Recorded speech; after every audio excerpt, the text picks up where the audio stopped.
Hey there, Episcopal Church. In this update, I'd like to address a troubling trend that I see happening in the Episcopal Church, which I think we are all invested in and we all need to think carefully and talk thoroughly about.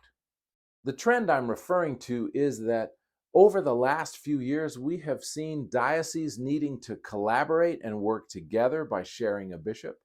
We have seen dioceses that have needed to combine, including the 3 dioceses in Wisconsin joining back together to become one, including the diocese in Upper Michigan joining together to become the Diocese of the Great Lakes. We have celebrated those rejoinings and combinations. We have also seen efforts, a proposal going before General Convention that would allow a large diocese to have more than 2 suffragan bishops, which I see as an effort to allow a large diocese to incorporate smaller dioceses around them by having one diocesan bishop and quite a few bishops suffragan or assisting bishops to help manage the episcopal load of work for a large territory. And we are seeing a continuing trend of dioceses selling off their diocesan offices, moving into rental accommodation, or cutting their staffs due to financial difficulties. Part of this is because the assets of the Episcopal Church are not evenly distributed among us. There are some dioceses with multi-million-dollar endowments and other dioceses with next to nothing. And we are running our diocese in the way we are running our churches, which is to say that every congregation gets what it can afford and no more, and every diocese gets what it can afford and no more. The relationship between congregations and dioceses, the relationship between dioceses and the wider church is really more like a governmental relationship where the money goes in terms of assessment or fair share from the congregations to the diocese, and that is how we are related economically throughout the Episcopal Church. What this trend means and why it is troubling to me is that I think it puts onto the table for all of us the question, and a very important question for the Episcopal Church to consider, and that question is, what is a bishop for anyway? Why do we have bishops? And what is the nature of the relationship we expect to have with our bishop? What role should the bishop play?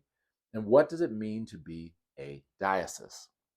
You all will remember, I know, that in the early church, the bishop was the chief priest and pastor and teacher in a congregation. In order to have a church, you needed a bishop, someone ordained and recognized by the surrounding churches in order to be the leader and teacher and pastor of that congregation. As the church grew, then deacons were brought in to help assist with administrative tasks and also to make sure the offering was collected and fairly distributed among the members of the congregation, and to help make sure that the church was adequately engaged in helping to meet the needs of the world. As the church grew even further, priests were ordained by the bishop in order to share in the bishop's ministry, extending the sacramental presence and the teaching role of the bishop to make sure that more people could be included. It was only about 500 years or so into the history of the church that the church then became officially recognized by the external government, and the role of bishops started to become more and more like the role of an official in a government. A diocese started to look like a state or a county, and the bishop started to look like the governor of that area.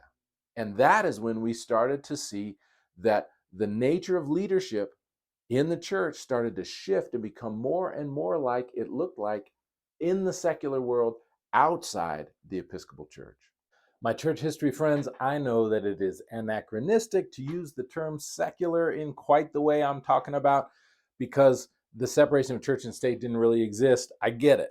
But follow the argument. What I'm talking about is the church adopting practices from outside the church's tradition, following the way the world works, or should the church be focused on changing the way the world works by means of the gospel of Jesus Christ? Going into the Middle Ages, we started to have prince bishops. And one of the wrestlings that the Episcopal Church had when we declared our independence from the Church of England was, what sort of bishop should we have? There were lots of debates going on at that time. Should the bishop only be a sacramental presence? Should the bishop only have an administrative function? There was a real concern that bishops not exercise temporal or secular types of authority as those bishops had done in the Middle Ages. And we, as an Episcopal Church, intentionally choosing to be an Episcopal Church, not a Presbyterian church governed by the presbyters, not a Baptist church without priests, bishops, or deacons. We decided to be an Episcopal Church where the bishop continued to be the chief teacher and pastor, also the leader of a diocese, and thus a diocese was a territory that had a bishop. The Episcopal Church, I think it's time we had a conversation about what we think a diocese is. And I think as we have that conversation, we need to remember that historically a diocese has been a bishop and the people in that general area. It hasn't been a state or a governmental kind of relationship. Well, it was through the Middle Ages and going back to kind of Emperor Constantine kind of time. But if you go back to the ancient part of the church was about relationships between the bishop and the people. It was not about relationships like governmental hierarchical relationships. So, what is a diocese? I think a diocese is a group of Christian people worshiping in a variety of different buildings or configurations, whether those are house churches or cathedrals, and that the bishop is the person who kind of unifies that group of the Jesus movement together, helping make sure they are working together, helping make sure they are sharing resources, helping make sure they are responding to the needs of the world. The bishop is the chief teacher of the faith and the guardian of the faith for that group of churches. The bishop helps make sure that there's enough priests and deacons to serve the people there. The role of the bishop is to be a servant who supports, nurtures, and sustains the church in a particular geographical area. And for my money, that means the bishop needs to have a relationship with the people. Now, that doesn't mean you're going to have breakfast with your bishop every week, but it should mean that you know your bishop better than you know the mayor or the governor of your state. It should mean that you look to your bishop for wisdom and guidance in your spiritual life. Now, I realize that we've had a huge drift in the Episcopal Church towards congregationalism, and that many Episcopalians think that their church, their individual congregation, is their primary point of contact. They think of their bishop as a kind of distant administrative figure who comes through and wears a funny hat and lays hands on people once every year or 18 months, something like that. And they bristle against and are rightly concerned about this external diocesan structure that is imposing things on them that they don't really understand. My friends, I think in the future, as the financial strains affect all of us, if that governmental relationship understanding is what we think a diocese is, we're all in trouble. What we need for the future is a re-emphasis on the relationships that congregations have with each other, the relationships that wardens in those congregations have with each other, the relationships that we all have with our bishop, because that bishop is a unifying force who can help us all see what's going on in the other parts of the church and in the other parts of the congregation. That bishop who helps gather us together for important liturgical and sacramental functions, but gathering us all together, not as a distant administrator of enforcing the rules and regulations, but as the person that helps us all come together and nurture our relationships of love in Jesus Christ so that we can all grow in the faith. But now, the economic pressures that are coming on the nature of our being church is actually challenging the nature of what it means for us to have bishops. And I think it's time for us to have a conversation in Episcopal Church about what sort of relationship we want to have with our bishop.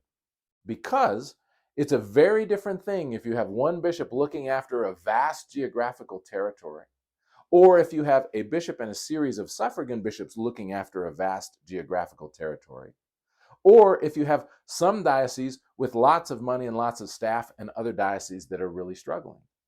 Now, of course, I know that there have always been missionary bishops that have operated on a shoestring in the history of the church, and that is true even in the diocese that I look after, the Diocese of the Rio Grande. But my question really is, do we want bishops who are kind of distant governmental figures with a kind of oversight that looks like governance? Is that the relationship we want? Is that what we think a bishop should be?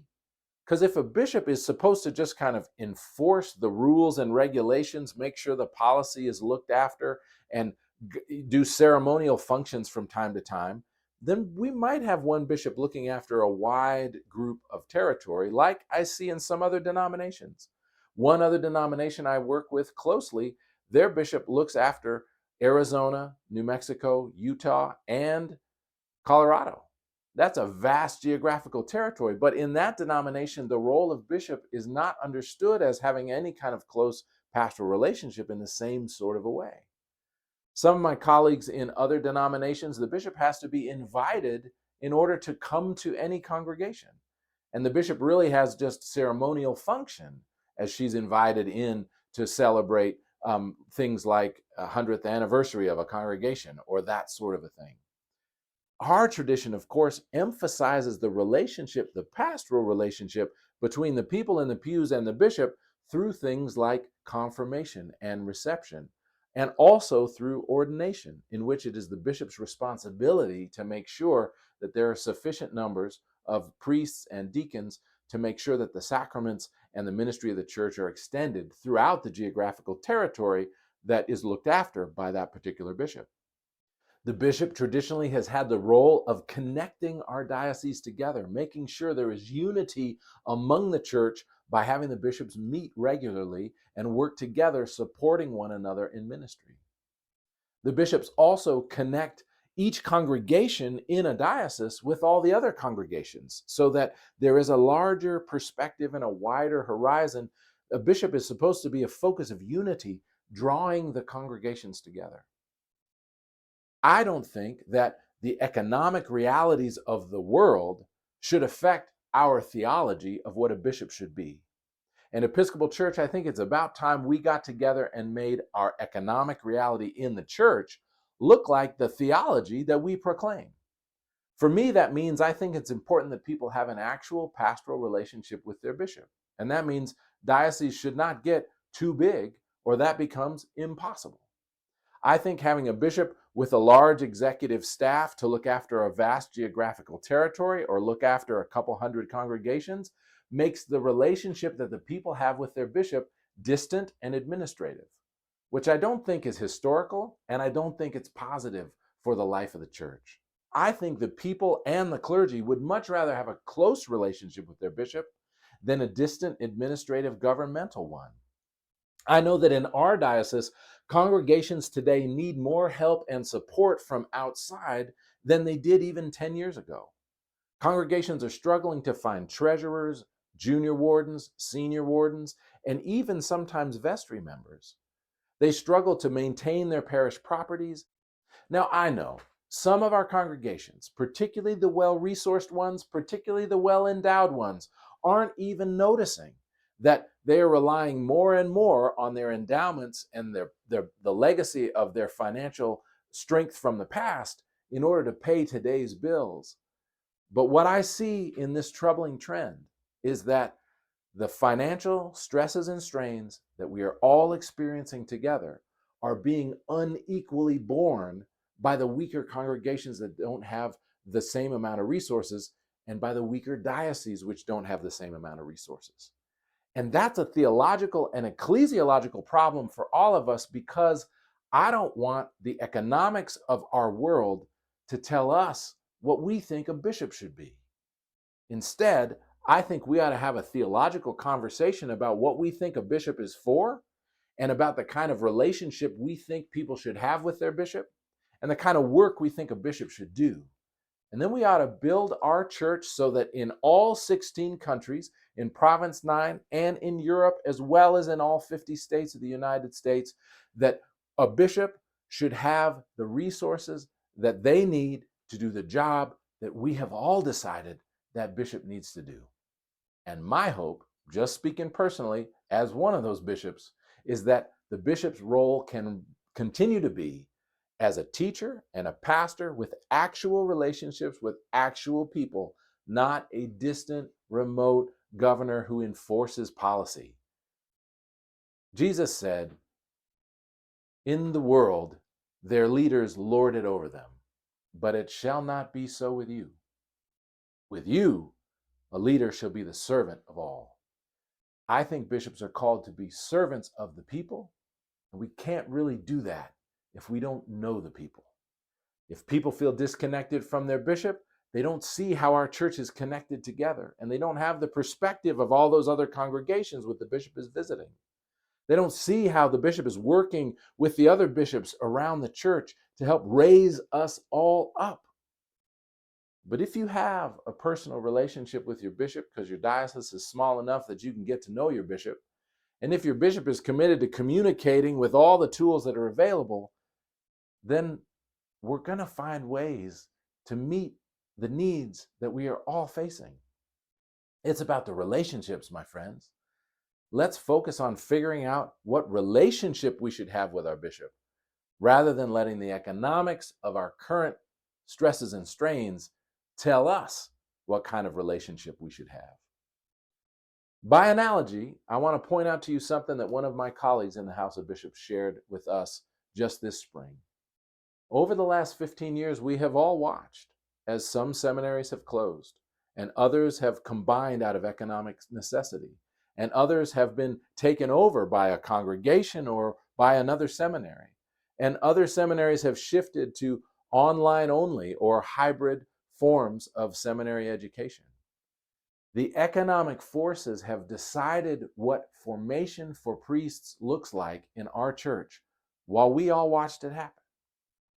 I personally wish we could get in a time machine and go back 30 years and all decide what should formation for the priesthood look like, and how can we make sure that that formation is available for everyone who's called to the priesthood, no matter which diocese they come from.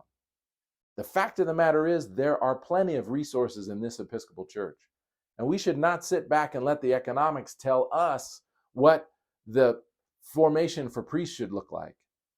And my friends, learning from that lesson, we should not sit back and let the economics of church tell us what a bishop is. Not for us in the Episcopal Church, not for we who value the apostolic succession, not for we who think it is important that when confirmation happens and the bishop puts their hands on your head, there is an actual physical personal relationship that goes back through history from your bishop, who can trace their apostolic line all the way back through the Church of England to Gregory the Great, and all the way back through the Roman tradition to the early days of the church. My friends, it matters to all of us what a bishop is and what kind of relationship we want our bishops to have. Let's not let the economic concerns tell us the answer to those questions. Let's instead think together about what kind of bishop the Episcopal Church wants to have. And then, my friends, there's really plenty of resources for us to make that happen throughout the Episcopal Church.